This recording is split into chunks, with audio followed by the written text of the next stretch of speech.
I believed that God created birth to be good, and I trusted that when he said it was good, it was good. And I also knew that like sin's in the world, obviously, and there are sad things that happen, but it is what my body was meant to do, and God created my body, and I felt safe doing what God's design was, and I mean, I was still afraid, little fears, not like mortally afraid, but like little fears would pop up and I'd have to work through them. But like overall, I was like, yeah, God made this, and so I can do it, and he's going to carry me through it.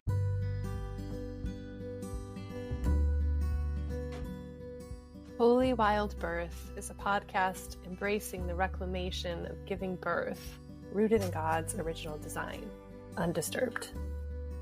Here, we share homebirth stories highlighting God's presence as the great midwife, as well as conversations about all aspects of a holistic, spirit-led childbearing year.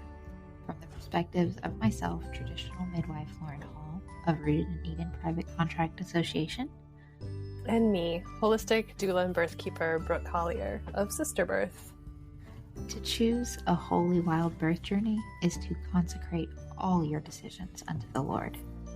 And to reclaim creation unadulterated by centuries of human attempts to control and improve upon what God has already called good. Please remember, birth is not a medical event, but a natural process. We are not your care providers, and this should not be taken as medical advice.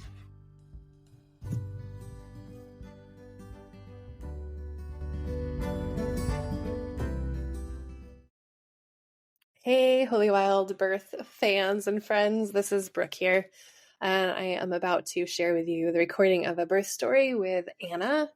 Anna is a unique story in the sense that she's one of those brave souls who chose free birth for her first child, and she has a great story. It's a long birth with that was glorious in many ways, but also challenging, followed by a postpartum that or immediate postpartum that was really challenging and tricky.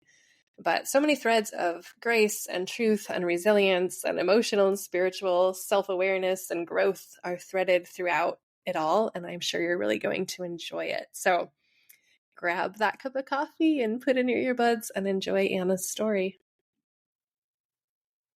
As we dive into today's birth story, just a reminder that the choices and beliefs of the mamas sharing their stories here are as individual and varied as the storyteller herself, and do not necessarily reflect the beliefs or recommended actions of Lauren and or Brooke. Okay. Hey, Anna. Hi. Thank you so much for joining me in the studio today. And you have Everly with you, who is waving, and that's so adorable. How old is Everly now? She just turned 9 months. Okay. Only words. Yep. Such a fun age. So I'm so glad she's here and that you're here. So would you just start off by telling us kind of a little bit about you? Well, my name's Anna, and I'm a mom to Everly and 2 heaven babies before her. And I'm the oldest of 7 kids, so babies are my thing. And yeah, stay-at-home mom, basically. And I love gardening and sourdough and all the crunchy things. Great. Well, you're in good company here with our Holy Wild Birth audience, I think. So, all right. So I know we're primarily going to be sharing your first full-fledged birth story, which I'm really excited about. But you were just sharing that there was some history leading up to that before you got to have Everly, that you had a couple other pregnancies, and just wanted to invite you to share about those first, since as we were talking about, that's the part of a lot of our stories. And I think it's good that we can talk about those things out loud and share them with one another. Can you tell us a little bit about your others, Heavenly Babes? Yeah. So I got married in September of 2021. I was 19, and we were going to try and wait for 2 years, I think, was the plan. And I actually ended up, we weren't on birth control or anything. It was just the laziest version of natural family planning you could do. We got pregnant, I found out August of 2022. And so it's super unexpected and super wow, and a lot, especially because we were hoping to wait a little bit more. But we were obviously really excited. And So I like called a midwife I knew. She actually was at my birth, but then the day I called her, I like started cramping and bleeding. And so then, I'm like doing the Google thing, like, what is this? And it's like, well, it could be a miscarriage, but you also could not miscarry, but this, like, you need to go to the hospital, this or that, or yeah, like watch out for these symptoms. And it was all like really scary. And I really wish I had someone better to walk through it with, Yeah. because Dr. Google is terrible and you won't ever really find any good information there. So my family doesn't really do doctors. So I was like, well, I'm not going to the hospital unless I'm dying. So we kind of just had the baby at home and all by ourselves. My mom came over. She had never had any losses, but I'm sure she had known women who did. But yeah, so it was really, really, really like kind of traumatizing. Like it wasn't really in my sphere of thought. Just because, like, my mom didn't have any. My grandma didn't have any. As far as I know, my grandma on my dad's side didn't have any. So it was just not something I was thinking of. Yeah, it was like not on your radar at all that you would have a loss. Yeah. Wow. So after you started bleeding and cramping, did the birth happen shortly thereafter, or was there some time that you had to wait for that process to start? Yeah, so I think I was like under 5 weeks. I don't know. I was really early. I think I tested a couple days early. And so I think it happened the next day is when I noticed like a little bit more clotting and stuff. And so, yeah, I think that's when that happened. But yeah, it was pretty immediate. And it lasted for like 10 days. The bleeding did. I have to imagine that was quite an emotional roller coaster because you weren't necessarily expecting to become pregnant. And so then you were, and then there was shock. And then maybe it just started to kind of tip into some excitement. And then you were in the process of loss. Right. That's a lot in a short period of time. Yeah, it was. It was a lot to process. And my husband's the youngest, and he doesn't have any like full blood siblings. So he didn't really grow up with babies. So it was more like he was like, oh, okay, you're pregnant. That's really scary. And kids are not a good thing in his family. They're a burden. So it was a little more scary for him. And then so I was excited, and we were both excited. And then, yeah, just to like lose it was like, okay, that was unexpected. So it was a lot, and he had trouble like processing because for the guy it's hard, it's not in their body. They're not experiencing it. Their hormonal like bonding with it's a little bit different than, the mom. So yeah, absolutely. It was hard. It's a little more abstract for them. Yeah. It is. Yeah. So that was kind of like really your initiation into motherhood was story. Yeah.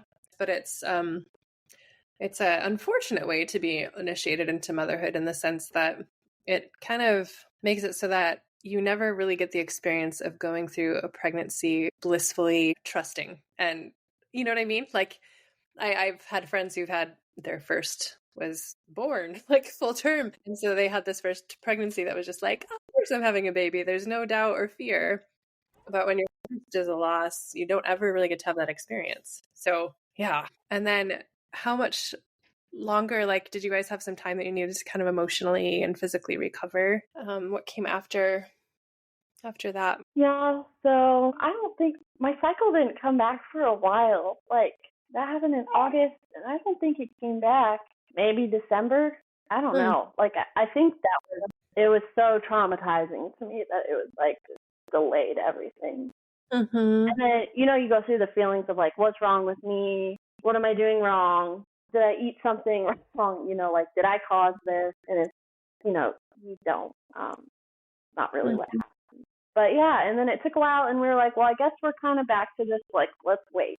Back to kind of our 2-year plan, let's just wait. And so, but I was really sad and kind of took it out on my husband and cried a lot. But I just felt like he didn't understand, which I shouldn't have expected him to as much because, again, I'm the mom. And so I should have articulated it more helpfully. But then we got pregnant in March of 2023, I think. Also unplanned. Like I said, it was the laziest way to do natural family planning. I love your honesty. Like, I'll just own that. It was real lazy. We weren't doing it. Don't make us the poster children for natural family planning. No, not at all. I think I took my temperature like twice a month and trying to track my cycle. It was, yeah. And so we got pregnant in March, and that one was only like, again, like we only knew for a couple of days. And then it just started the whole thing again, like the cramping and then like light spotting. And then I was like, oh my gosh, this cannot be happening again. Like, I prayed for this not to happen again, and it's happening again. And so, like, why, God? Like, why? I just didn't understand. That one, I think, affected my husband more. Like, he was much more emotional about that one. I feel like I integrated it better than the first one this time. And it was shorter, and it was also very early. So it was kind of like, I only took one test. So it's like, maybe I wasn't actually, I don't know. I got a positive, so I was. But yeah. And so, yeah, that one was more painful too, actually, for some reason, but less bleeding. So I don't know, really. Yeah, that one was really hard. And then from there, I was just like, I just want a baby. I need a baby. Like, I just need a baby. And I hated it when people asked me how many kids I had. And because you don't want to, like, go into your personal history, but at the same time, it feels betraying to your kids to say, I don't have any, you know. But I still haven't come up with a solution. Yeah. So, and then my husband was, like, still kind of hoping to wait for 2 years, like we said. He enjoys keeping his word on things. He wanted 2 years, and I was just grumpy and devastated. And between the first and the second one, my friend had actually introduced me to a birth podcast because my mom was thinking maybe I had the first loss because I was Rh negative or something. And so she sent me this one about Rh negativity, and I was like, I listened to it, and I was like, well, that's not it. It was actually the Birthing Instinct podcast, which I really love. From there, I just, like, dove into the birth podcast. And so after the second one, I was like, well, I'm going to start trying to heal my fertility. Like, I had a normal cycle, but I was like, I'm going to start doing, like, keys and just be more aware. So, yeah, that was March of 2023. I actually was miscarrying on my birthday, which was really hard. So I started, like, drinking, like, it was like a fertility tea that I got from a local midwife place here. And I started drinking it every day. Yeah, I think it helped with my cycle. And then by June, we were, like, getting ready to try. So we tried in June, but I left, like, to Colorado to visit my cousin when I was ovulating. So it didn't happen then. It didn't happen in July. It didn't happen in August. And then in September, we conceived. Yeah, and so sometime in there, I got introduced to the Free Birth Society podcast. And I was like, that's really cool, but I don't know if I'll do that. And then kind of evolved through the summer, like, you know, maybe I would do that. That sounds cool. But what are people going to think?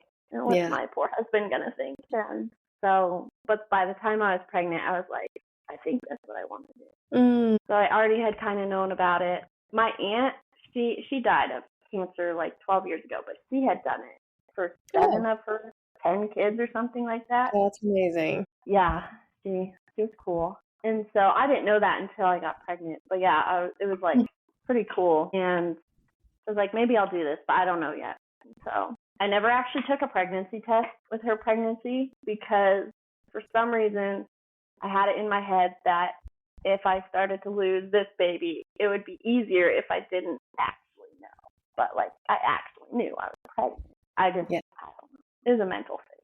I understand that very much. Yeah. So you never took a test. You just decided to wait and let your body tell you, like, undeniably, there's a baby coming.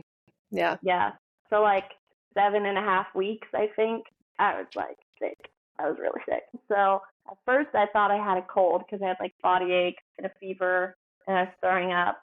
And then, a lot. Not your typical pregnancy sickness. No, and my back hurt so bad. Like, not crampy, but, like, really bad. And we were actually out of town, and my mom came in because I was sick, like, on our vacation, and she's like, so do you think you could possibly be pregnant? And I was like, well, yeah, actually I am. And I was like, well, I haven't tested, but I know I am. And so that's how she found out. So, yeah. Amazing. Yeah. Wow. Yeah. So you were like, did you just kind of, like, slowly admit to yourself, like, I'm pregnant? Like, so few, I don't know if you realize how much of a unicorn you are in that regard. So few women choose not to test. Like, so few. Like, I know so many women I know who just, like, as soon as they could reasonably get a positive test, which is like 9 or 10 days post-ovulation, they're tested.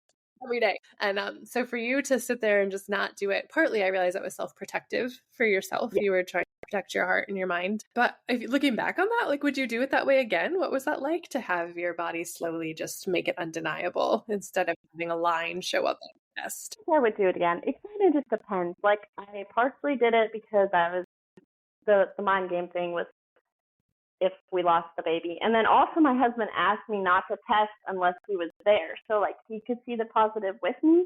And so he goes to work early in the morning and you have to take it early in the morning. So that kind of just eliminated it, you know? And so I was like, well, I guess I'm just not going to. But yeah, I think I would do it again. I don't know. I'm not dogmatic about it, but it is more fun to just like notice what's going on. And I think it develops a lot of intuition and like forces you to just be like, yeah, this is real. And of course there's like a lot of denial and like, especially for me with the losses, like you were saying, like there's no like blissful pregnancy part. It was very hard, the emotional part of it. It was like every day I was like, lose this baby. Every minute, every hour, like just terrified. And then, you know, like I'm scared that I'm thinking it, so it's going to happen. And so I really had to rely on like this prayer. And I read Hebrews 11, 1, I think, like over and over and over again. Because I really felt the part about things not seen was like, you know, the baby. I couldn't see the baby. Confidence in things not seen was like what I took strength from. And every time I felt myself start to worry, I would say like, okay, no. And I would look at the clock and I'd be like, you have 5 minutes and you can't think about this for 5 minutes. And then lo and behold, I would like start to worry again. And then I'd realize 30 minutes since the last time I worried, you know, but like I wouldn't let myself worry for this set amount of time. And then I just ended up passing my day not having to worry. And that's a cool hack. Yeah. It really helped. Like it's the only way I stayed sane, honestly, because it was a lot. And, you know, I had a hard time accepting it. Like I had a hard time wanting to buy baby stuff and had a hard time wanting to crochet for a blanket. But I got there around like 20 weeks. I'd say at 19 weeks, I had a freak out because my friend's sister-in-law lost a 19-week baby in 2023. So I was like, well, if it happened to her, it could happen to me. So that was like a major freak out, but we made it through. And would you say that fear started to dissipate after a certain gestation, or did it hang with you till the end? It got much better at like 24 weeks. That's like viability. I don't know. The hospital in my town will treat you at 24 weeks. They won't treat you before that. So I guess that was kind of a mental thing. So yeah, it got a little bit easier after that. But then, you know, then you're like, oh no, stillbirth, or oh, what if I eat something and my baby gets hurt because I ate this?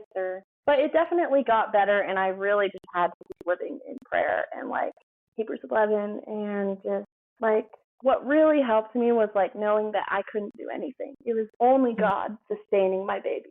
And that's the word I used. It was like, he's literally sustaining my baby. I'm just here. I'm just the body. He's the one like holding her in his hand. I mean, I didn't know it was her, but holding my baby in his hand. So that helped too. Just like realizing it wasn't in my control.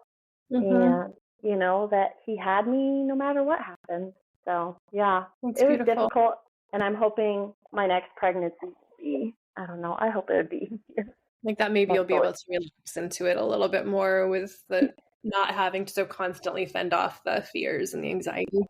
Yeah, exactly. Yeah, I hope so too. I'm also struck by the fact that all of the kind of like mental and spiritual training that you had to do during your pregnancy probably honestly was setting you up well for the type of birth plan you chose, because as you alluded to before, you had become aware of free birth before you even got pregnant with Everly and knew that you wanted to go that route. So spoiler alert, you did choose that route. Tell us more about making that choice and working that out with your husband and those around you too. Yeah, so we didn't officially choose what we were going to do. We kind of were going back and forth. I fully chose what we were doing at, I think, 14 weeks, when I was like, yeah, we're doing it. And so prior to that, it was also hard. It was like this back and forth of like, should I, shouldn't I? Is it asking too much of my husband Jeremy, is it too crazy? Am I crazy? Like, just so much back and forth. And I really cared too much what people thought, I realized. But yeah, I think it was 14 weeks, and I had brought it up to him somewhere, when we were first pregnant, like that I was considering doing this. And like, what do you think? And so he comes from a very medicalized family. I do not. So it was an easier decision for me. And so when we were dating, I was like, yeah, I'm having home birth. Like, that's it. And he's like, okay, that's cool, I guess. And so he got comfortable with that while we were dating and first married. And then I'm like, what do you think about free birthing? And he was like, no, that's really scary. I don't know about that. And I will say, like, he was never like, no. It was always like, he was honest, completely honest. I'm afraid of that, but I understand, like, you got to do what you got to do. And, he had moments of lots of fear, and I just, like, worked with him. He'd be like, I'm afraid. And I'm like, what are you afraid of? And he couldn't give me specifics. And I was like, well, come back and I'll talk to you when you can find some specifics of actually what you're afraid of. And, he came back and he was like, I don't really know what I'm afraid of. I'm just afraid. And I was like, well, that's okay then. We can work with that. It was just like society's programming. He wasn't actually afraid of, like, I was going to die. He wasn't actually afraid of, like, hemorrhage. He wasn't afraid of stillbirth, all, like, just specific things. He was just afraid. And so he was able to recognize that in himself and, like, work with it. And it was hard, but he always was there to, like, listen and understand.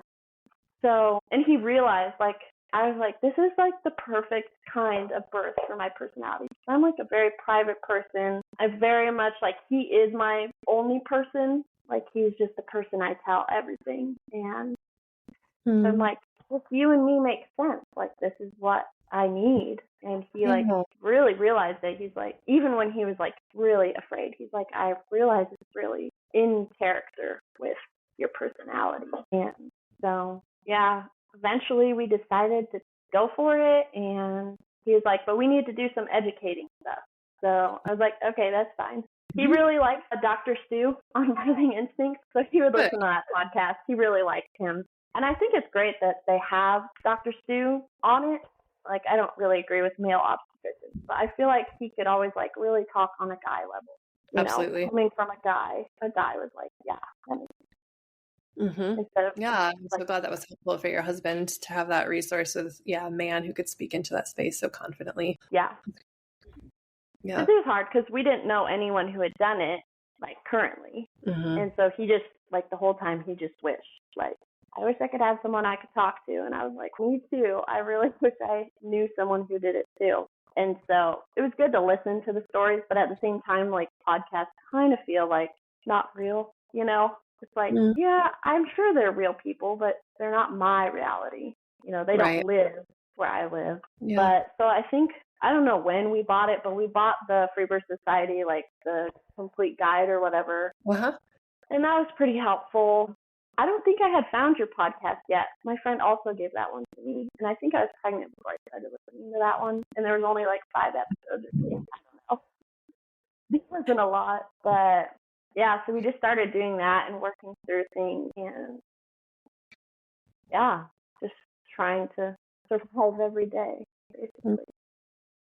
Yeah. Well, I give your husband a lot of props for being honest about how he was feeling, but also self-aware enough to recognize that in spite of those feelings, there was some wisdom in this path and that it made sense for you guys and that he could address those fears and do the work. So that's great. Great work on both your parts. You both had to do a lot of mental work of surrendering and through this pregnancy, sounds like.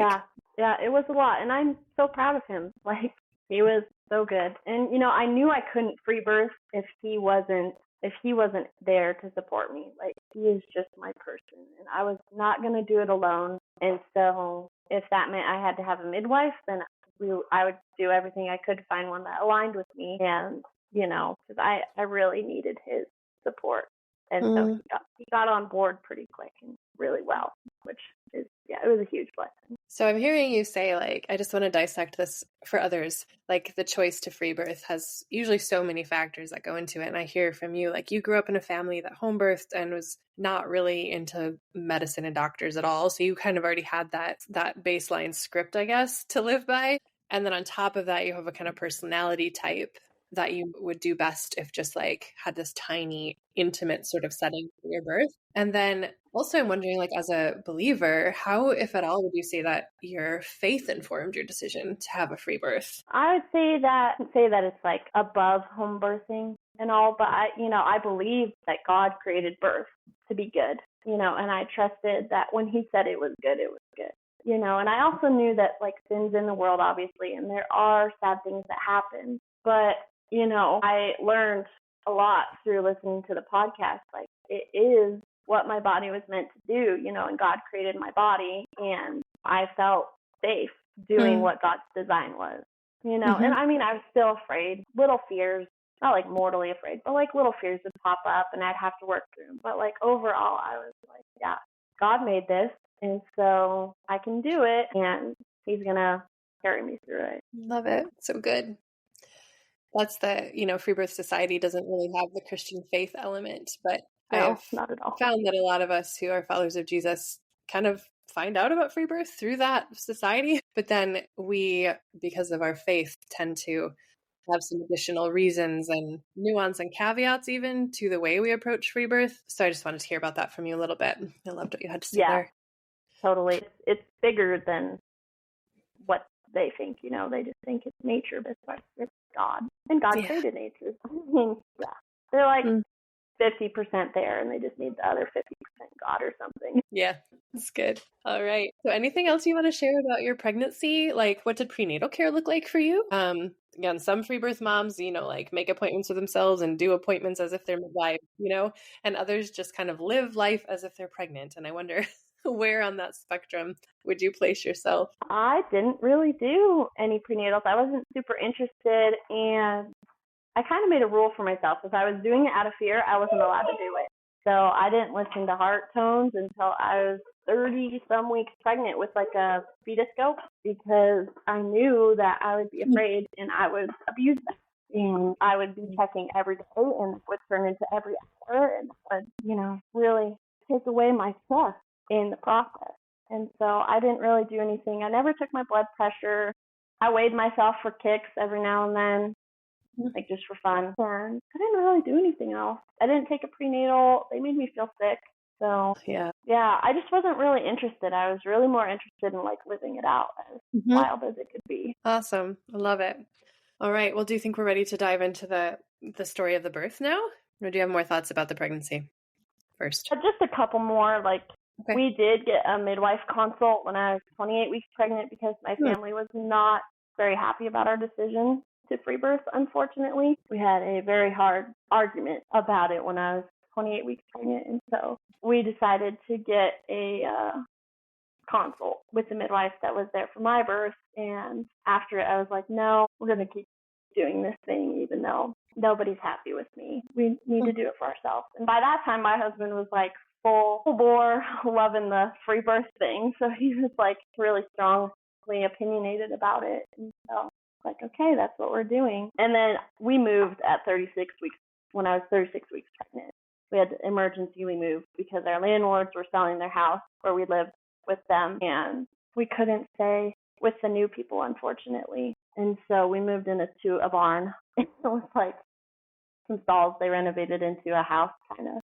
And so we moved into there. And then right after we moved, we had some significant family problems with my parents and with my husband's mom and stepdad. And they were really, really hard. And so it just kind of set up stuff that I realize now impacted the birth a lot. And I didn't want them to, but they did. And so, that's part of the story, and it happened for a reason, and I see some of the reasons why it happened. And some of them I still don't see, but in time I will, I'm sure. But so she was due in June. To have both your family kind of like confront you about your plans, and then to have to move unexpectedly into a barn at 36 weeks. Yeah. Well, that's a lot. Yep. There's like barely room for the birth tub. So you did give birth in this barn house. That's where your baby was. Amazing. Literally born in a barn. Just, just trying to relate to Mary. Yeah, for sure. Okay.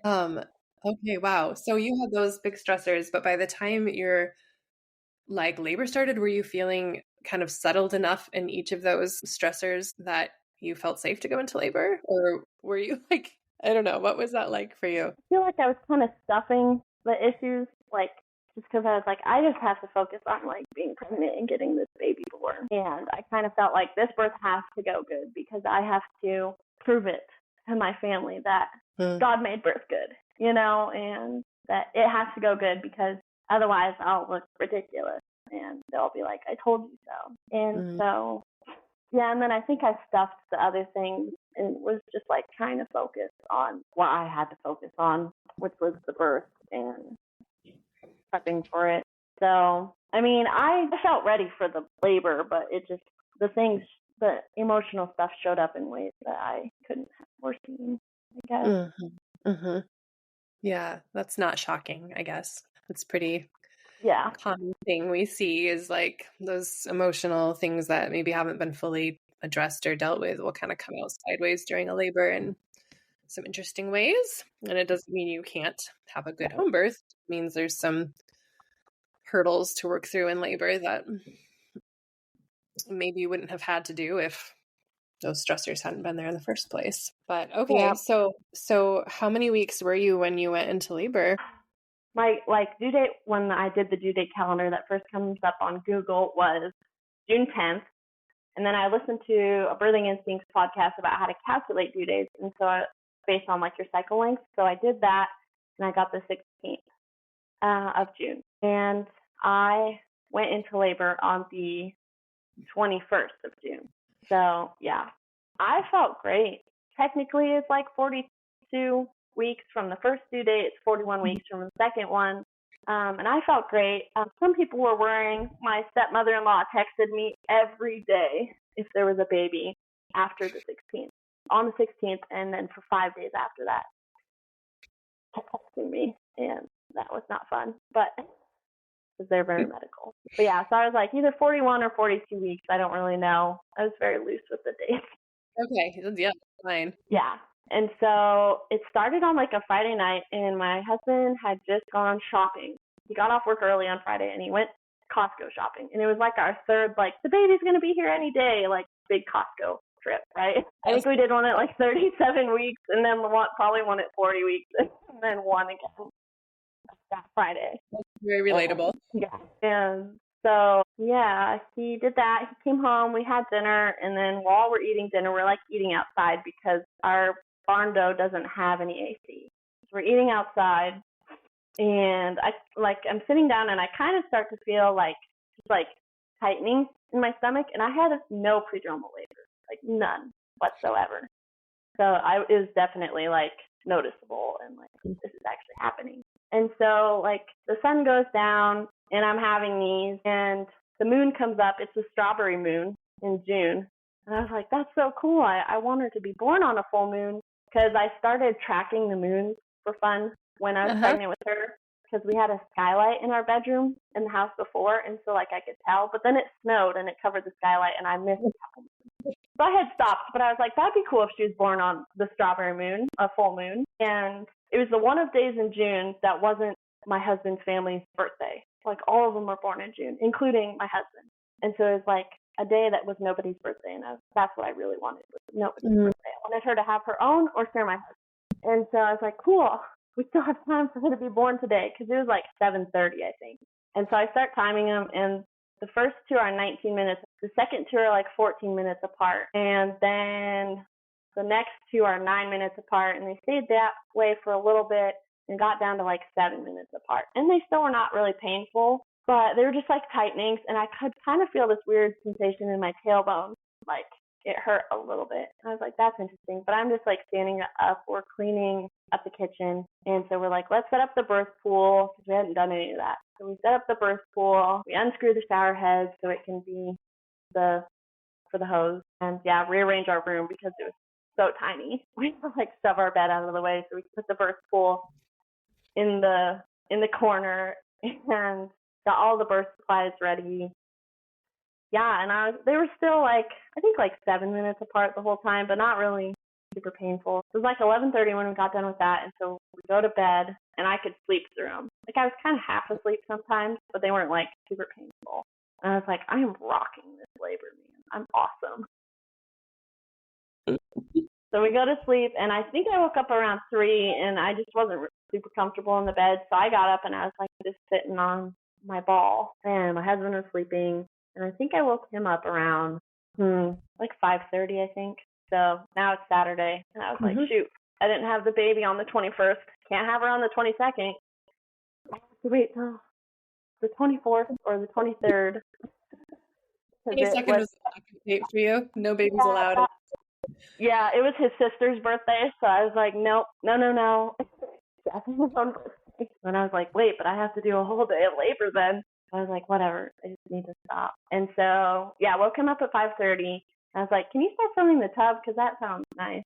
And so he starts getting it filled, and it took forever because we were in the barn. So obviously we don't really have a huge hot water heater. It's probably like a tiny one, a really tiny one. And so before the birth, my husband does tile. So he installs tile. And so in the winter here, they have what are called bucket heaters. And they're like this cylinder of metal, and you stick them in the bucket and plug them in, and they heat up the water. Yep. So we bought 2 of those, and we bought food grade 5-gallon buckets, and we were heating water with the bucket heater. So I don't think I got in until like 9, because it took a while. And the whole time I'm like sitting on my ball, or I'm like holding onto the bed frame, like squatting, and it wasn't super painful at all. Like minor like menstrual cramps basically, but I just kind of wanted to be in the pool. So I finally get in the pool, and I'm still going, and I think at 8:30 I threw up. And I was like, awesome. Thank the Lord. This wasn't bad yet, but I was like, it's gonna go so fast, and don't eat that. Oh my gosh. Okay. So threw up, and I'm just in the pool laboring. And it wasn't super intense, but I'm just like having to focus on them and like periodically throwing up for no reason and not really actually in transition. And so I started getting in my head, and I'm like, what is this about? Like, why am I throwing up? And why is it taking so long? And I think I was just more annoyed that I was throwing up and wasn't in transition. I was like, that's supposed to be the sign. Like, what's wrong with me? Throwing up.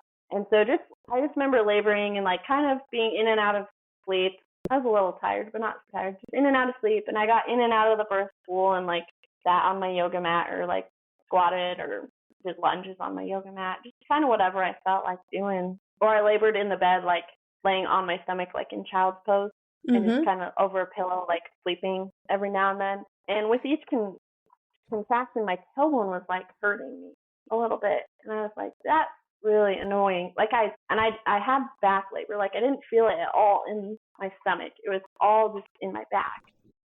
And so that's kind of why the squatting helps, because it kind of like helps open stuff up. And so it started getting intense, and I started getting frustrated that it was intense and that my tailbone was hurting so bad. And I'm still throwing up, and my tailbone starts hurting really bad, and the contractions start getting really intense at like 3 on Saturday.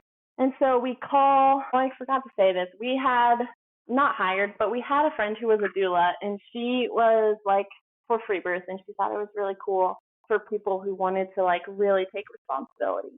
And so she was kind of like helping us with like the whole family situation of not being happy with us. She was kind of like encouraging us and like helping us with that. Oh, thank you. And so we called her, and she was like, yeah, the baby might just be posterior, and that's why you're having tailbone pain. She's like, you can do inversions or just make sure you're moving. And I'm like, well, I'm moving. So I did a couple of inversions while in labor, which is very difficult. I do not recommend, I guess, unless you have to. But yeah, and so we did those, and nothing was really happening. And at this point, I'm starting to get hopeless, and I'm starting to vocalize a lot. And I'm still throwing up. And yeah, so I'm starting to get hopeless. And by like 7 p.m. on Saturday, I'm starting to like kind of get spacey and freak out a little bit. Like, I don't know what's wrong. I don't know if the baby's stuck. Like, is the baby stuck? Is she not able to come down? Like, I'm not progressing. I'm still throwing up, so I'm not in transition. I don't know if I'm in transition. And so I just start freaking out, and it just gets worse and worse. And so I'm like, I think she's stuck. And my husband's like, well, what do you mean? And I was like, I think she's stuck. And he's like, is that bad? And like, I couldn't answer him because I wasn't actually coherent. I was just freaking out for no reason.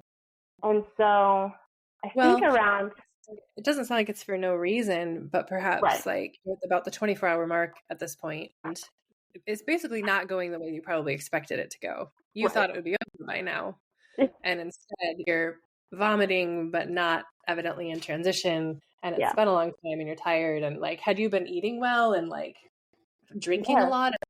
Okay, so you were well nourished and well hydrated, but you were just mentally discouraged and physically tired. Yeah. Yep. And I was getting tired, not like physically, but like in my brain. I was like, I've been up so long, I just want to sleep. But I didn't actually like feel tired. It's a weird mindset. Like labor's weird, you know? So I was like, I think we need to go into the hospital.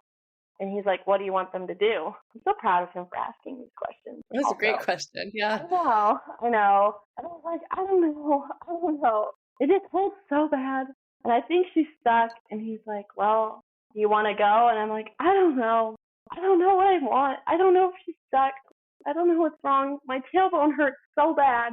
I don't know why my tailbone hurts so bad. And like that happened for probably an hour. Like I was undecided. And then finally I was like, okay, let's just go. And he's like, ask me again. He's like, what do you want them to do? And I was like, I don't know, maybe an epidural. And so I still didn't have a plan. And so he takes me to the hospital, and we get there, and the car ride was terrible. Never will do that again. And we go in, and they ask you all these questions. So I'm like, well, I'm 41 weeks. I'm not going to tell them I'm 42. I'm 41 weeks.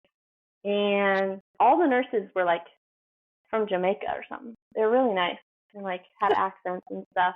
So they didn't really like give me weird looks about not having prenatal stuff or anything. But yeah, and so then they had me go in the bathroom, and they're like, we want you to pee in this cup and you put on this gown. And I was like, no, I think I want to keep mine on, thanks. And so I did pee in the cup. And then she was like, okay, can I check you? And so I was like, I really didn't want these.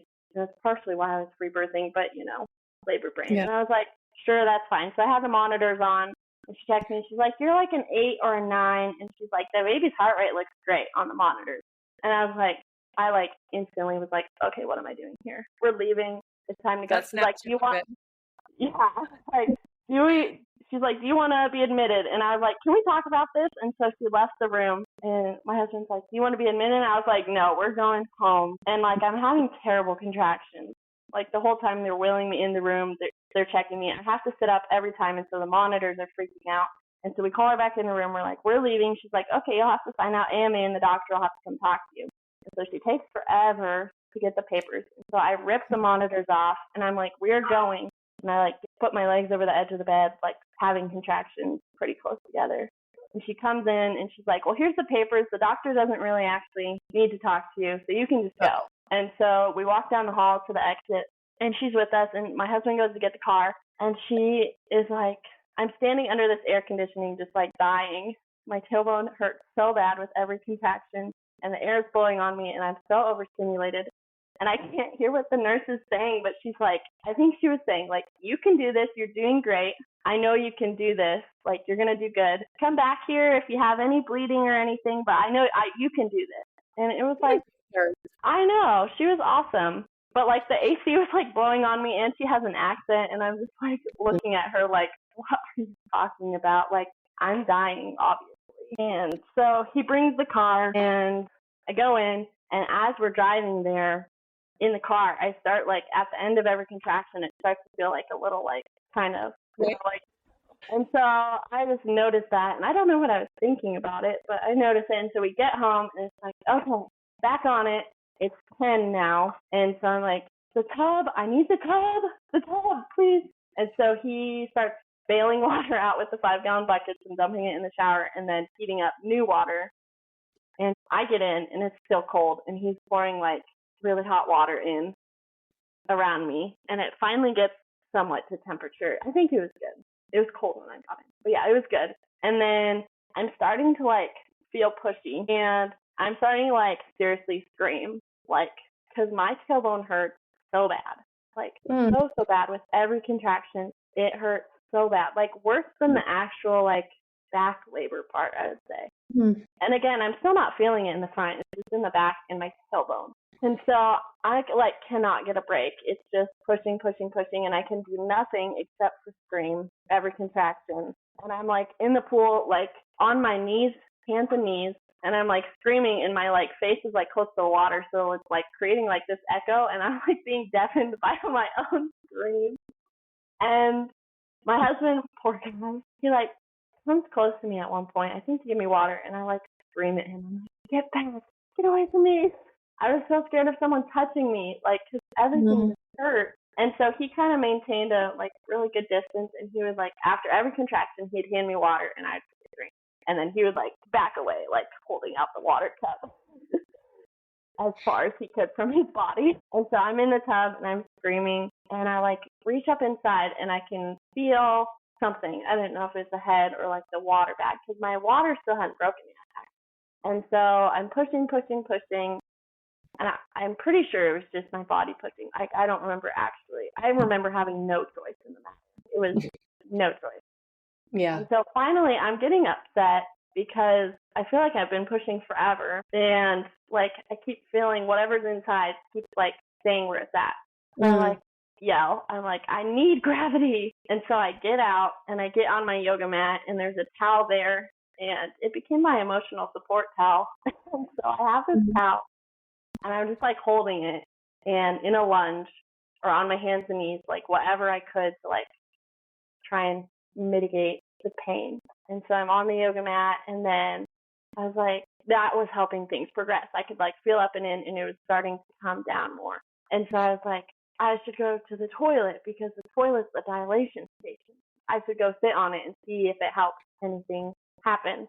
So I grabbed my emotional support towel and my emotional support comb that I'm squeezing for no reason. I have no idea why I had it. And I get to the bathroom, and I thought I was going to sit on the toilet, but I have this contraction, and I just fall on the floor. And I just am on hands and knees on the floor screaming. And I don't know how long it was, but I just remember being come on, baby, come on. And I could feel her, and the head was coming and coming and coming. And it didn't really do too much of the up and in, but it did it once or twice, and I was upset about the fact that it dared go back up in instead of just come down. You didn't just skip that part. And so I'm still pushing. I'm banging my head on the sink cabinet or whatever, just come on, baby. And my husband's crouched again as far away from me as he can, while still offering me water after every contraction. And so finally the head starts crowning. I didn't really feel the ring of fire, and I don't know if that's because my tailbone hurt so bad, or I don't know. Not until the widest part of the head, and then it was a little bit in one spot. It was kind of stingy. So yeah. I don't really know. I'm come on, baby, come on, baby, you have to come out. It's time to come out. And then the head comes out, and I was oh, thank goodness. Oh, I forgot to say, my water broke in the pool, I think, because I felt this gush. And I thought that was going to help things, but it didn't help anything at all. And I was also very upset about that, because I had heard so many stories once your water breaks, the pressure's going to be so much less, and it was not. So yeah. Well, I feel it's going to be more after your water breaks, because there's no cushion. Really? Yeah. And yeah, I've also heard that too, but I don't know. I was grasping at straws. Sure. Yeah, and her head comes out, and I'm oh, thank goodness. It didn't feel like it took too long, but yeah. And I think maybe I had a tiny little tear, not on my perineum, but maybe a labial tear or something, because it felt a little bit tiny, stingy there. And so her head's out, and then I need to ask. I have to ask. There was fear that she was posterior. Which way was she facing? Was her head facing when she came out? Do you remember? So, I didn't know, but I asked my husband this because of that. I was crouched in the bathroom. He couldn't get behind me because there's a shelf, so he kind of just had his hand down there, and he said he remembers her eyes looking up at him, so looking towards my back. So not posterior. Right, so she came out. But she did have posterior molding, in the forehead area. It was kind of a dent, which I think is, It was more on her way out, instead of maybe she didn't have her head tucked. That's true. I didn't even think about that. But yeah, so he says her eyes were looking at him. Okay. I was on crouched on my toes, so not quite all fours.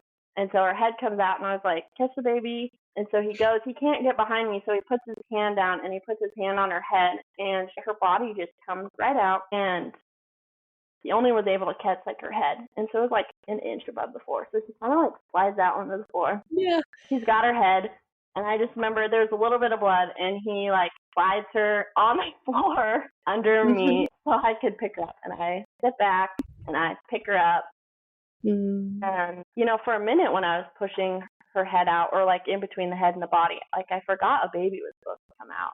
And then like when her head came out, I was like, yeah, that's right, a baby. And so I pick her up from my chest, and I'm like, I knew it was a girl. We didn't know the gender, but we thought it was, I was disillusioned. I was trying to convince myself I thought it was a boy, but we could only think of girl names. I kept having this nagging feeling that it was a girl, but I didn't want to admit it. But it was a girl. Aww. And so, yeah, I sit back, and as soon as I sit back, like, I feel this, like, thing come through, and I was like, wow, the placenta just came out, and that was easy.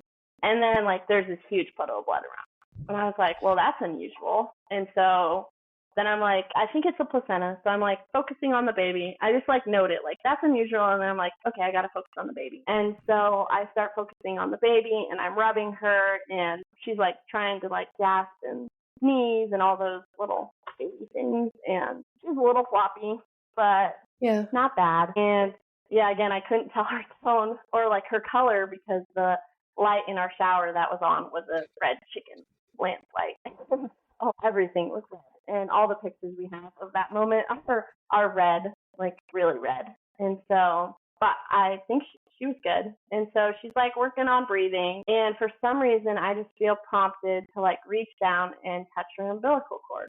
And so she's like, I'm holding her like this, and she's just, you know, doing her thing, trying to start breathing, taking breaths and coughing. And I reach down and I feel the cord. And the cord is completely flat. Like, it's just like white and completely flat, like it's been done, like a done cord, like it's done pumping and stuff. And so, again, I just note it in my brain. I'm like, that's weird. And then I'm like, okay, I would prefer she's like breathing. So I start like rubbing her back a little more vigorously, and she's still trying. And like, I wasn't worried. I was just like, yeah, I think it's time to like really be going. And so she's working on it. I'm rubbing her back. She's a little gurgly, so I like stuck out her nose. I didn't really do anything. Stuck out her nose a little bit, and I'm kind of like gently tapping her back to help her cough stuff out.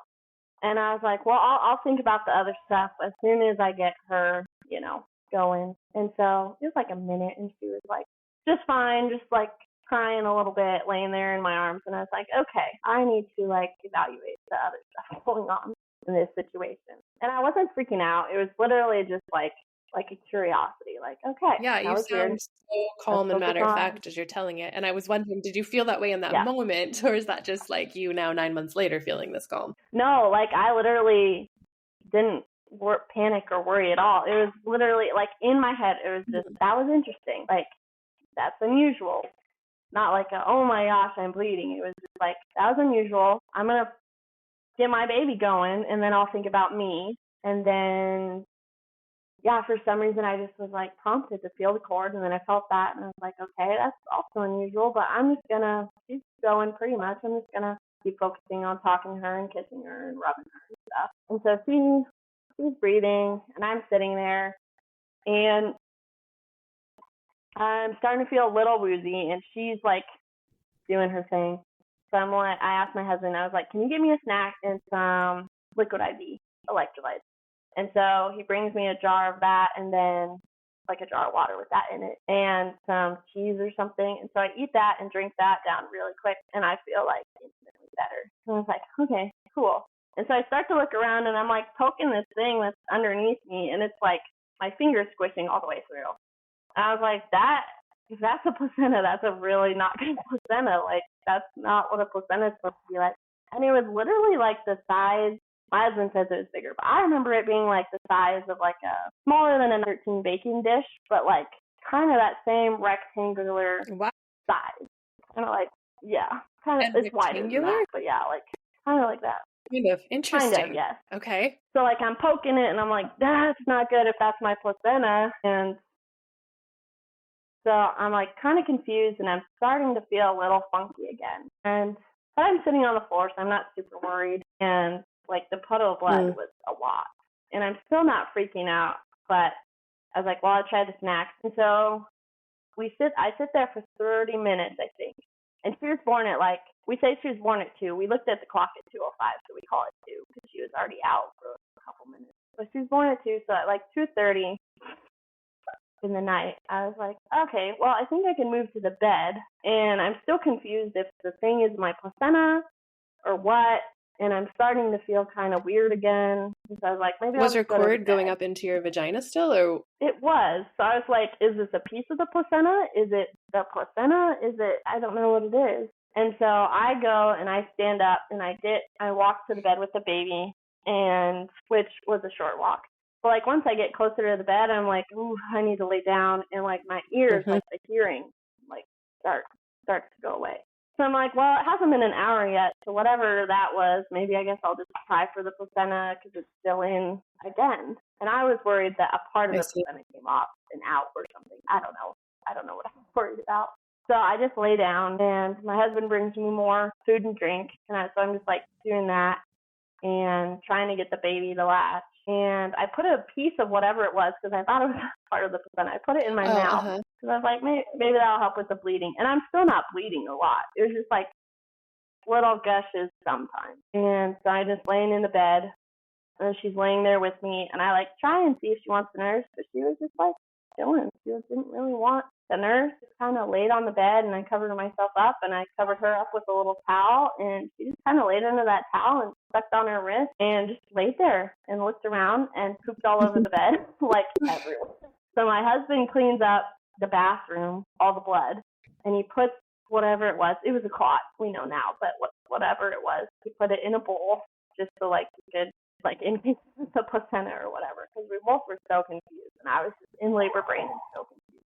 And so at 3, I was still awake, and I was like, I'm going to try and sit up and see if I can get the placenta out. And so I try and sit up in the bed and get on my hands and knees, and I start kind of feeling woozy, and my hearing starts to go away again. So I'm like, well, I'm just going to lay back down, and I'm going to wait another hour. And so I lay back down, and my husband comes in, and he's like, so is this Everly or Eleanor? Because we had 2 girl names picked out. It was Eleanor or Everly. And I was like, I think she's an Everly.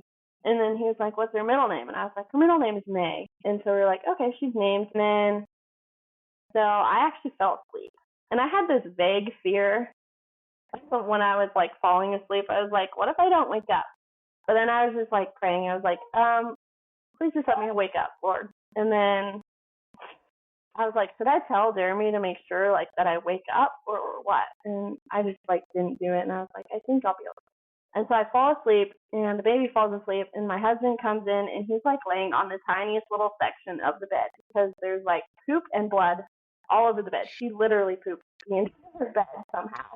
So he's literally laying on the edge, and I'm on the other side, and she's in between us. And we all fell asleep for an hour. So your placenta is still in at this point.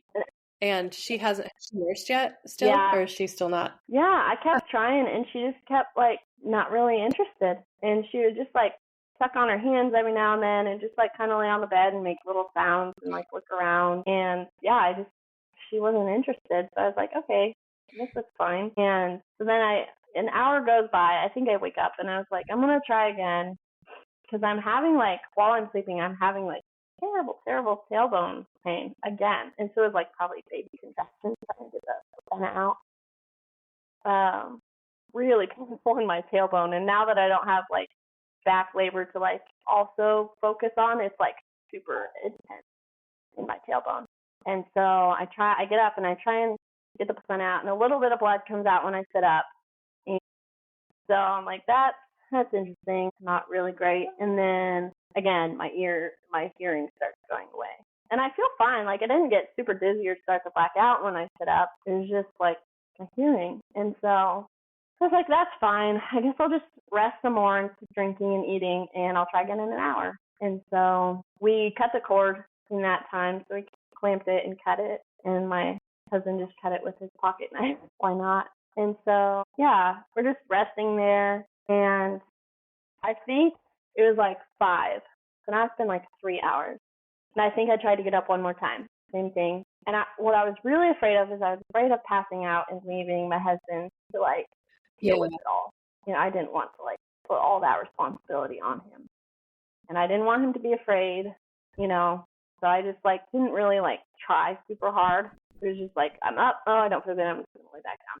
So we call my doula friend lady, and she's like, yeah, what do you guys feel you want to do? And we were like, well, we don't really know what's too much bleeding or like what's going on or what that thing is, or if the placenta's still in there, the cord's still up in there, but I don't know what's going on. And for some reason, blood clot never crossed my mind. I don't know why, but it never crossed my mind.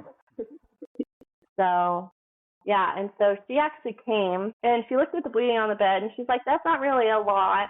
And I was like, okay, that's good. And then I was like, my husband forgot to take a picture of like the floor after I got up, which probably would have been helpful. Yeah, but we had the clot in a bowl, and so she looked at that, and she was like, yeah, that's more than like usual. And she's like trying to get me up so she can take me to the bathroom, because at this point we're like, maybe we'll just see if you can get up, and if not, we'll just go to the hospital and see what's going on. And so she tries to get up and tries to get me up, and I like can't. I wouldn't say I can't, because I could have. Again, I was just really afraid of leaving Jeremy alone. And so she's like, okay, well, if you guys want to go to the hospital, you could go now if you wanted to. And so we were trying to take the car, but since they couldn't get me up, we were going to have to take the ambulance. I'm really tall. I'm like 5'9" and a half. And so my husband's like 5'10", so it's not exactly a carrying situation. It was like I'm whatever pregnancy weight I am. That would have been a lot for him to carry. So we actually called 911. And it turns out they were at a fire at the house just up the road from us. Like someone's house had gotten struck in the storm that we had Saturday, and something caught on fire. And so they were there. And so they just came over to us, and like the room filled with a ton of firefighters, which is so unnerving. And they're like doing all my stats and stuff. And they're like, your blood pressure is great. And everything looks fine. Your heartbeat's normal, your blood pressure's great. And I was like, okay, that's cool. And so not the pediatrician, the paramedic was a woman, and she was super nice. And so she comes in, and she was like just talking to me. And so we're like, yeah, I think we want to go to the hospital. And so we end up they take me in the ambulance, and like they keep measuring like my blood pressure and everything. And they're like, you're fine. Like, you're doing great. And I was like, okay, cool. And I'm like talking to them the whole time. I probably was talking about the craziest things, like with labor pain. The guy was asking like what my doula friend was. He was like, so is that the midwife? I was like, no. He's like, so is that grandma? I was like, he's like, so what was she? I was like, she's the doula. He's like, what's a doula? And I was like a support person. And the paramedic lady, she kind of knew what a doula was. And so he's like, can you spell that for me? And so I spelled doula for him. And it was just a weird trip. And my tailbone's still hurting a lot, like periodically. So like it sounds like your contractions were felt mostly in your tailbone for some reason. That may have to do with your anatomy, or who knows. Okay. Right. Yeah, I know. It's really, really strange. And I would love to not have that happen again, but we'll see. It's just the way my tailbone is. It'll be what it is. But yeah. So we get to the hospital, and it just all goes downhill from there. They're not very nice. Like they don't ask. They just do whatever they want to you. And so, yeah, we get in the room. They're like, we're going to give you a shot of fentanyl for the pain of the contractions or getting the placenta out or whatever. And the lady like literally looks at me, and she's like, it won't affect nursing at all. And I'm like, you are literally lying to me, because I know it affects nursing. I know it does. Like, she just lied to me straight up. Or she doesn't know. I don't know. But I was like, yeah, that's a lie. And my husband's holding the baby in the room, and the OB comes in, and he's really grumpy. Like, he was not happy with me. And so I don't know why they're all old, grumpy men, but they are. He like gently, I'll give him that credit, he gently pulls on the cord, and he's like, your placenta's detached, and he's like, I'm just going to gently pull it out. So he gently pulls it out, and some blood, like quite a bit of blood comes out. And so obviously they're all freaking out. Whether it was a normal amount or not, I don't know. I still felt okay as long as I laid down.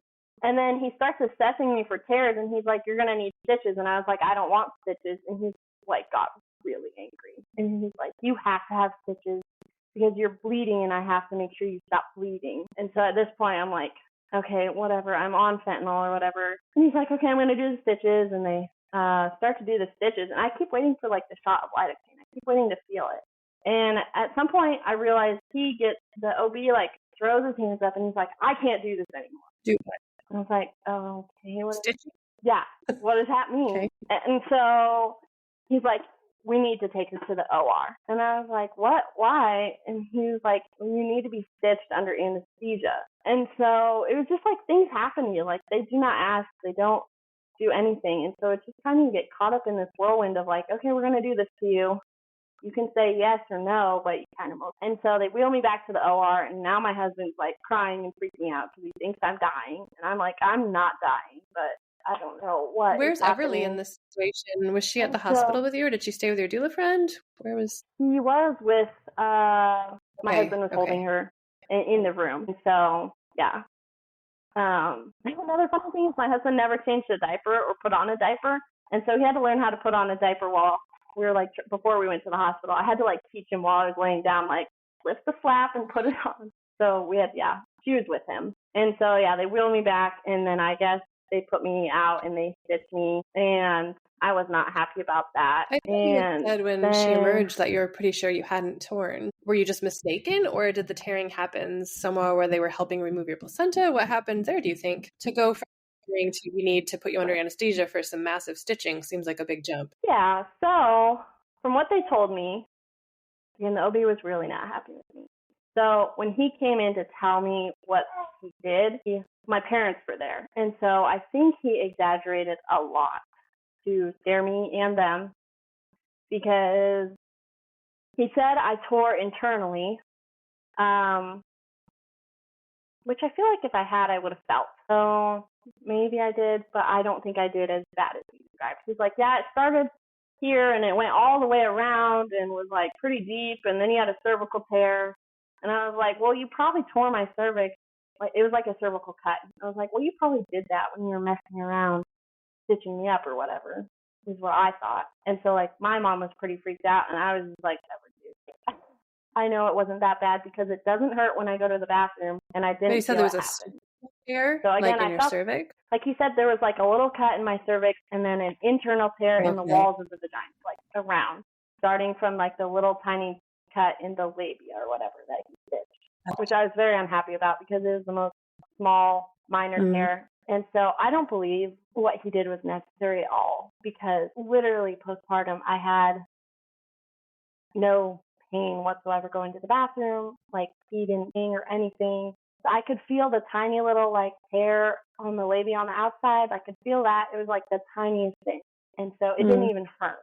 And so I don't really believe anything he said, because I think he was really upset with me, and I think he was trying to scare me. And, he's a surgeon, so that's what he likes to do. So if he sees something, he's going to do it. He's not going to be minimally invasive. And so I think he was just mad at me and wanted to put me under because maybe I was like reacting in pain to the stitching. I don't really know. I just remember like waiting for the lidocaine shot, like to feel that. And I don't remember ever feeling it. So, he made it about him. And so he stitched me up, and then he comes into the room and he's like, I also scraped out your uterus, so you have to be on antibiotics. And also I'm putting you on cytotec. And so at this point, I don't know what I'm on. So I just agreed because I'm like trying to avoid a blood transfusion, like at all costs. But then, so I'm like, okay, whatever. I'll just do it because I really don't want a blood transfusion. And puts me on that. And then I realized like I'm already on a Pitocin drip and an antibiotic drip. And then I asked the nurse what else I'm on, and she's like, oh, you're also on, starts with an H. No, Methergin, whatever that is. And I have this thing called, and I also had this thing going up into the uterus with a vacuum that like pulls your uterus close. It's called a Jada something. And it shrinks your uterus using vacuum air, so it like stops the bleeding because it's like causing your uterus to contract and come down to its normal size faster than it normally would. And so never heard of that. Yeah. I know. So I looked it up, and it's not like super common, but I guess it's super successful with hemorrhages. So I don't know. But I literally had everything we could have possibly done. And so I'm like still recovering from the anesthesia, and I can't like open my eyes the right way. So I'm like trying to look at my baby, and I can't really turn my head and open my eyes very well. And my parents come and visit, and they're holding the baby, and he comes in and gives like the doomsday stuff. And when he tells me how I tore, I'm like, oh, that means I tore like third and fourth grade or something, because he just described it so dramatically. And so we just spend the day, and then the nurse, like, they just walk up and they grab your boob and they stick it in the baby's mouth. And so I have elbow ports in both sides for the IVs, because they gave them to me in the ambulance. And so I can't like really hold her and nurse her. And the nurses are just like, they just walk in and they just stick their fist in your fundus and they start like twisting. You know, it's just terrible. I'm like, guys, I'm not losing any blood. Like, you're there when I go to the bathroom and there's like no blood. So I don't understand what you're doing. And it was a blessing because I did know the nurse that walked in, and she was my nurse, but she also was very aggressive, and I didn't really appreciate that. So it didn't really make up for knowing her, unfortunately. And yeah, so we spend the night, and Everly's like throwing up every now and then. She's like throwing up like fluid and stuff, whatever was in her stomach, she was throwing up. And so I was terrified of having her sleep in the bassinet, like make you put her in like this little plastic stupid bassinet. And so I was terrified she was like going to choke and die in her sleep during the night. And so she did throw it up and then like start choking. And so I'd like yell at my husband, like, can you help her? Can you help her? And he would just lift her up and she would like throw it up. It just is really not a fun experience trying to sleep with a baby in the hospital. They get angry and then they come in at 2 a.m. and ask you to sign papers. And it's like, there has to be a better way. There absolutely has to be. And so thankfully we got to go home the next day, and they had a pelvic floor PT come in. And the first thing she says is, I don't normally come into cases like this, like super minor tearing cases like this. And I was like, so I didn't tear very badly. I knew it. He lied to me. I knew it. And so she was really nice. But yeah, I don't know. So we got to go home, and that was good because I was done with there. I've never been in the hospital. I've been to 4 doctor's appointments for physicals.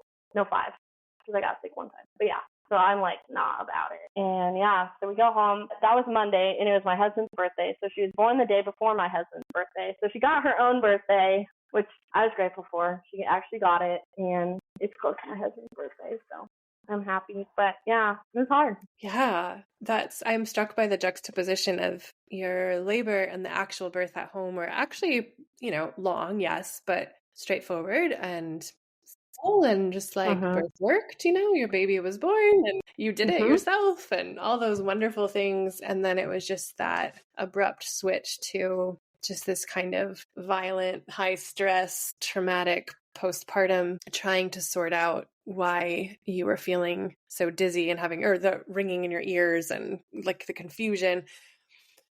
Yeah. So you had like this wonderful, blissful thing followed on the heels of it was this really, really yucky experience that was so invasive. And I'm so sorry. Yeah. Yeah. Thank you. And it's hard to like integrate. Like, yeah, I had this awesome free birth, but I still had to transfer. And so it's like, it makes it, I just proved everybody right. But my husband, he always encourages me. He's like, no, we did it. And we actually did what we said we were going to do. We said if there was an emergency, we felt we needed a hospital, we'd go. And we did. And I was like, yeah, it's just hard, and it makes me feel like my story isn't like a success story. So like I struggle with that sometimes, but I was like, I just have to go on the podcast and do it because it'll help somebody. Absolutely. No, I'm so glad you shared. And I would say also that it was a success story. Like, you birthed your baby beautifully. And like, as time has passed, I'm sure you've done all sorts of thinking about like, could that hospital trip have been avoided? Like, do you think it could have been? Like, do you think there was things maybe that you didn't know that if you had known, maybe you wouldn't have had to go, or that if you'd had certain kinds of support available to call on, that maybe you wouldn't have had to go? Or do you think it was inevitable and just part of the story that needed to be what it was? So kind of a mixture of both, God had that be my story for a reason. And it kind of helped the difficulty my parents were going through. I can see how it definitely brought them more together, in a way, like they had to come together to be with their daughter, and focus less on what was going on with them and like focus on me. And partially I think that's why it happened. Like, I've heard that sometimes hemorrhage can happen when the woman doesn't feel supported enough. And it especially is like supported by her male partner, I think, is what it's like is what really, but I think like I felt maybe like my body like wanted a dramatic story because all this stuff was happening in my life and I felt like nobody was supporting me, and so I feel like maybe my body may have like manufactured a thing that people had to like focus on me, and they had to like put aside what they were doing and focus on me, because a lot of it like just became like family stuff went crazy, and then moving, and it just was a lot. And I think that did impact it, and I do see the way that it impacted people around me in positive ways, which is hard because it's like, oh, why did it have to happen? But I also see it. And then, if that ever happened to me again, I wouldn't transfer. Like, I should have trusted my husband more to know what to do if I fainted. And we actually just unpacked that, like, Good last job. month.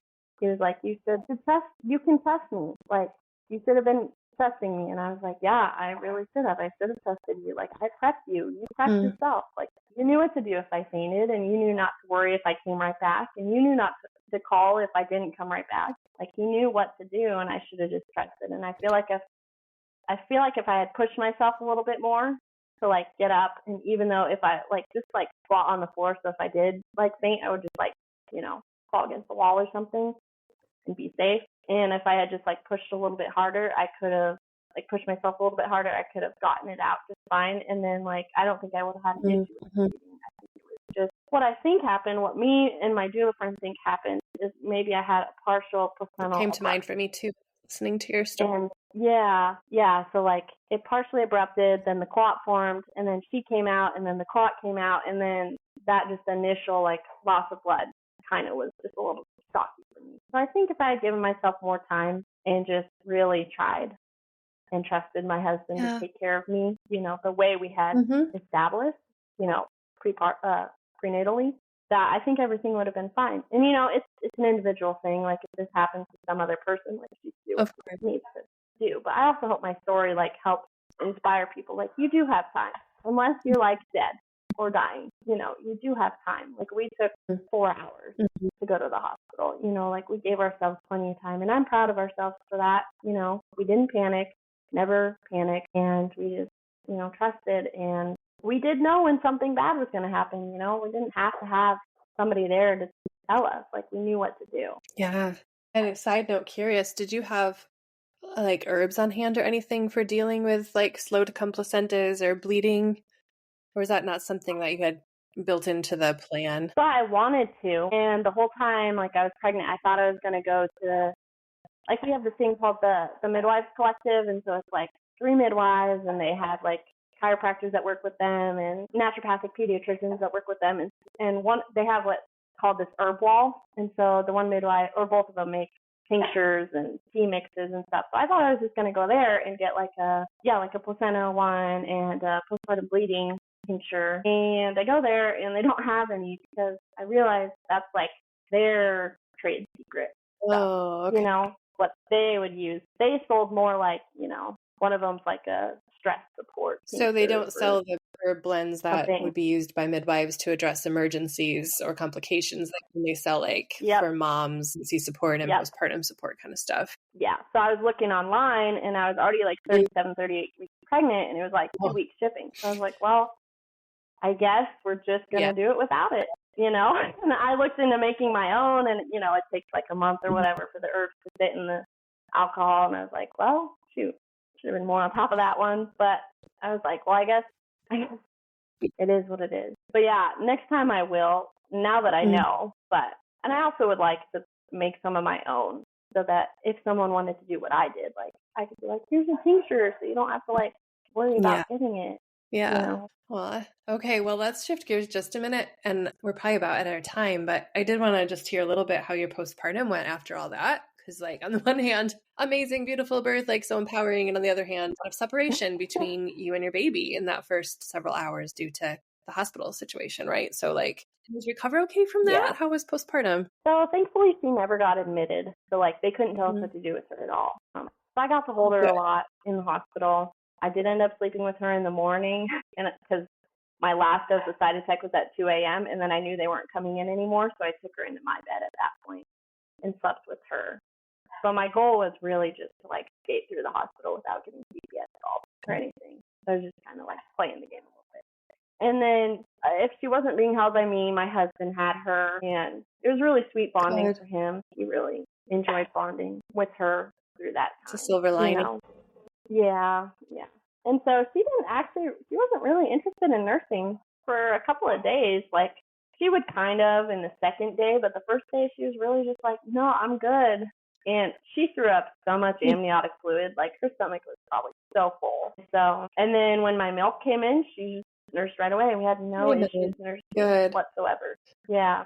So my mom had always nursed, so I just was like, I didn't even research. I was just like, that's what I'm doing, this is what's happening. So it was really familiar for me. It was just, and I watched my friend. She's younger than me, but she has 2 kids, and so I like watched her nurse, and I was like, yeah, it's easy for me anyway. So that was really easy. And then for the postpartum, it's funny because like in the moment, I was like, anything is easier than that birth. Like, it was 32 hours. It was so much tailbone pain. I was like, anything is easier than that. So even though I was kind of like feeling a little bit the effects of the blood loss and just like the emotional stuff with the hospital and just like overall like struggling to integrate everything that's going on in my life, it was like, I was like, no, I'm doing good. Like, this is much easier than giving birth. But now looking back, I'm like, dang, that was really, really tough. And I kind of developed this case of the sundown scaries. Like, the sun would start going down at like 3, and I would start like freaking out, like just internally, just like kind of like when you cage like a wild animal and they just start tearing the cage apart and like freaking out and running around. That's kind of how I felt. And so like if we weren't at our house, I was okay. And I had started hating our barn house. And so if we weren't there in the evenings, I was okay. And so we went for drives a lot, and then we would go to my mom's house a lot because it was like 5 minutes up the road. And then I just like, for some reason, just kept having this, and I was like, I don't know what's happening.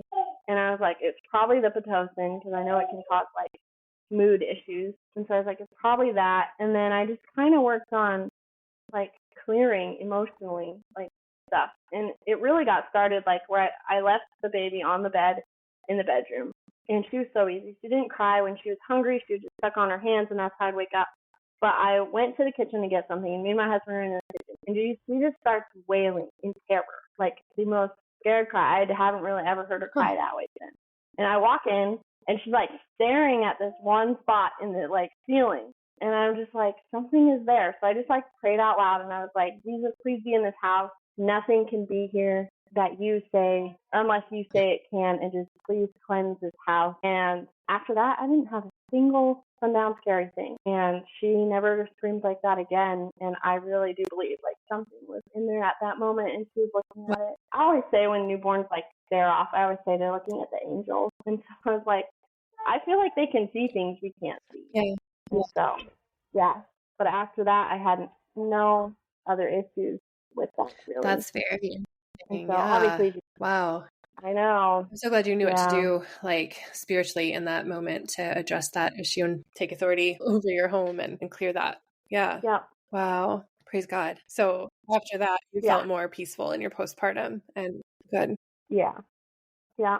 It was hard. I requested my medical records, and I read through them all, and it's just like, I don't know. It was like, I was so angry. I felt like I could have killed that OB.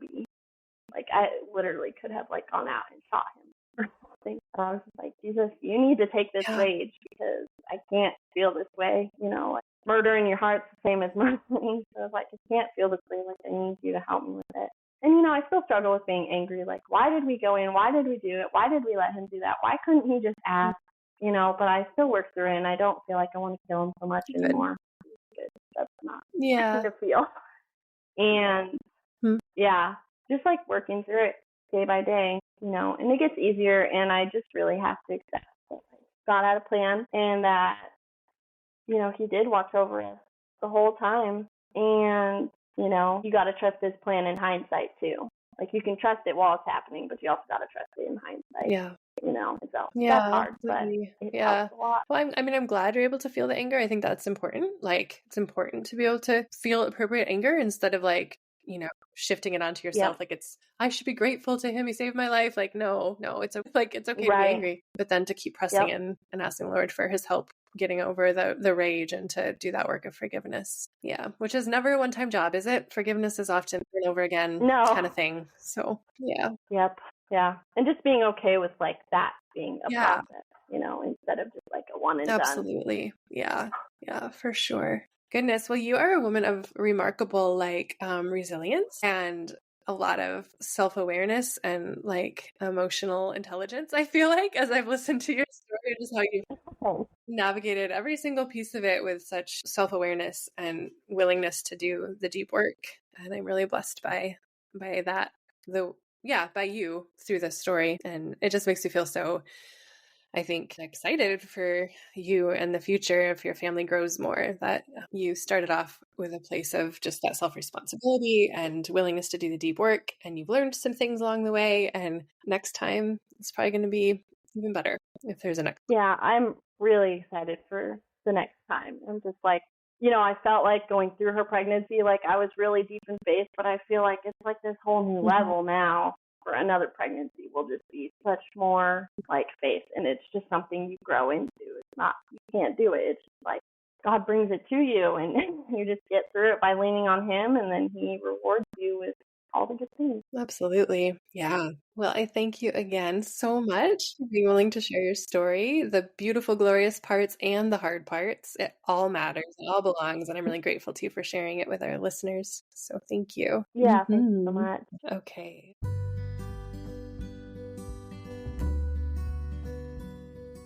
Thank you so much for tuning in to this week's episode of Holy Wild Birth. We hope that you were genuinely encouraged, inspired, and challenged by what you heard today. If you're loving what you hear, please make sure that you share it. Leave reviews. That helps other mamas find this content as well. And don't forget to read the show notes, okay? Because that's where you can find our email address if you want to reach out to us and start a conversation. It's also where you'll find free offerings as well as invitations to work with me and or Lauren. We can't wait to get to know you. See you next week.